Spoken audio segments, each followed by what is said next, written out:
तो देखिए दोस्तों, जो व्यक्ति स्त्रियों के वश में रहता है उसके साथ क्या होता है दोस्तों। जब धर्मराज ने पद्या की पतिव्रत धर्म की जब परीक्षा ली थी दोस्तों, तब यह बातें स्पष्ट हुई थी दोस्तों। और उन बातों को मैं आपको लाइव प्रमाण बता रहा हूं दोस्तों। इन बातों को सुनकर आप समझ जाएंगे दोस्तों कि आखिर जिस व्यक्ति का पराई स्त्रियों में मन रहता है दोस्तों, ठीक है, स्त्रियों के मुंह में जो पड़ा रहता है, उसका कोई भी धर्मकर्म सत्कर्म, कोई भी व्रत अनुष्ठान, कोई भी सत्कर्म उसका पूर्ण नहीं होता। इतना रहस्य है दोस्तों। और यह मैं आपको प्रमाण के साथ बता रहा हूँ दोस्तों, जो महाशिवपुराण में बताया गया है। सुनिए, इन बातों को सुनिए दोस्तों और समझिए। ऐसी बातें आपको कोई नहीं बताएगा दोस्तों, क्योंकि वेद को पढ़ना अलग है और समझना अलग है दोस्तों। इसलिए मैं आपको लाइव प्रमाण के साथ बता रहा हूँ दोस्तों। आप खुद सुनिए और खुद समझिए, इसमें कोई आपको झूठ नहीं मिलेगा, ठीक है।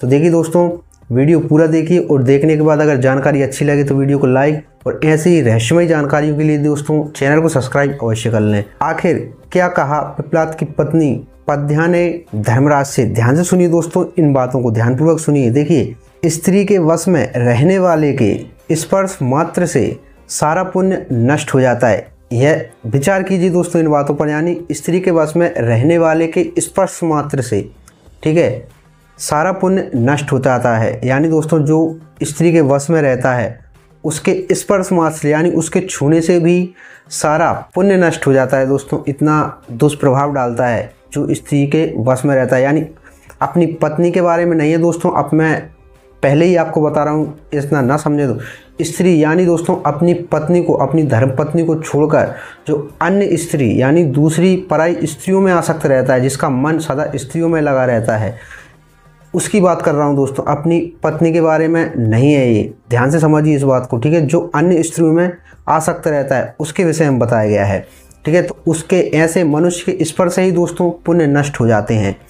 जो स्त्री जतम तथा दूसरे की हत्या करने वाला पापी है, उसका दर्शन भी पाप उत्पन्न करने वाला होता है, ठीक है। जो दूसरों की हत्या वगैरह करते हैं, तो ऐसे पुरुषों का भी दर्शन दोस्तों पाप चढ़ाने वाला होता है। यह ऐसा समझना चाहिए, ठीक है।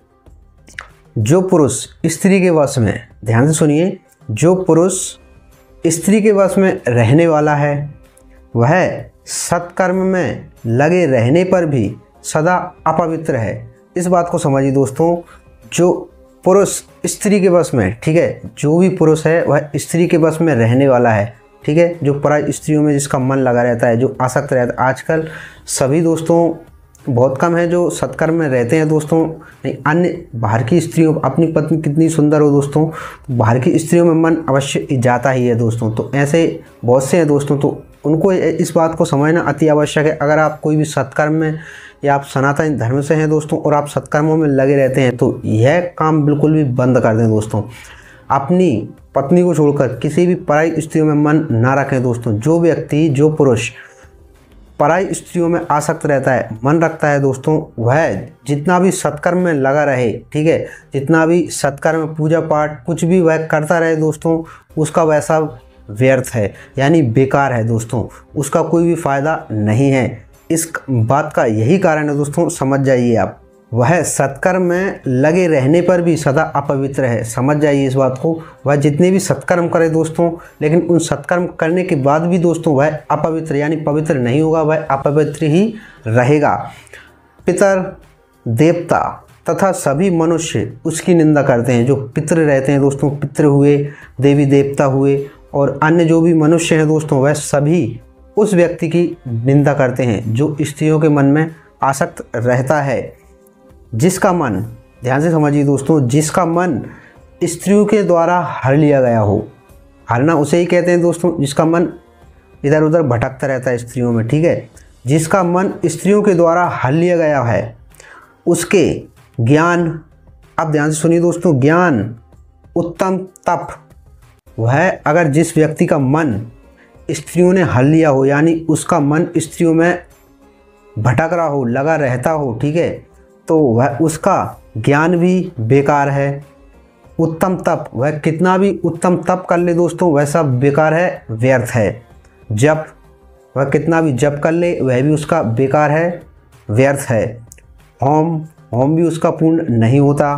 पूजा, वह जितने भी पूजन वगैरह कर ले दोस्त की, उसको उन पूजनों का कोई भी फल नहीं मिलता, वह व्यर्थ है, बेकार हैं। विद्या तथा दान से उसकी विद्या भी बेकार है और वह कितना भी दान कर ले दोस्तों, ठीक है, वह कितना भी दान पुण्य कर ले, उनसे क्या लाभ, यानी दोस्तों उनका कोई भी लाभ नहीं है। इस बात को समझिए दोस्तों।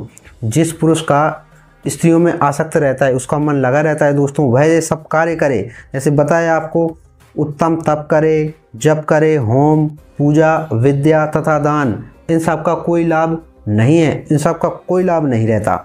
और यह सब बातें दोस्तों वशिष्ठ जी ने माता पार्वती जी की माता और पिताजी को बताई थी दोस्तों, जब वह भगवान शिव से विवाह करने की प्रार्थना कर रहे थे, तब की यह घटना बताई गई दोस्तों, यह कथा बताई गई है। और यह कथा में यह भी रहस्य है दोस्तों कि जो आपने देखा होगा मंगलेश्वर का एक मंदिर है दोस्तों, आपने उसकी वीडियो कहीं सुनी होंगी, देखी होंगी, वह एक खम्भे पे टिका हुआ है दोस्तों। उसके एक खम्भे का क्या रहस्य है, आपने दुनिया में इधर उधर की बातें सुनी होंगी दोस्तों, और उस सच्चाई को जाना भी होगा दोस्तों, लेकिन उसका आखिर रहस्य क्या है, क्यों वह एक स्तंभ पर ही टिका है। सत्य है दोस्तों, प्रमाण है, ठीक है, सच्चाई को जानिए, आखिर यह भी एक सत्य है दोस्तों। इस कलयुग में वह एक स्तंभ पर टिके रहने का क्या रहस्य है दोस्तों, वह इस कथा में ही बताया गया दोस्तों। वह श्राप है दोस्तों, उस श्राप के कारण ही वह एक स्तंभ पर टिका हुआ है। और उसकी अगर आपको पूरी डिटेल में जानकारी चाहिए दोस्तों, चैनल को सब्सक्राइब अवश्य कर लें, उसकी वीडियो जल्द ला रहा हूं दोस्तों। और यह जानकारी भी दोस्तों अगर आपको अच्छी लगी हो तो वीडियो को लाइक और शेयर करना ना भूलें दोस्तों। तो चलिए दोस्तों, मिलते हैं नेक्स्ट वीडियो में किसी और नई जानकारी के साथ, तब तक के लिए जय श्री राम।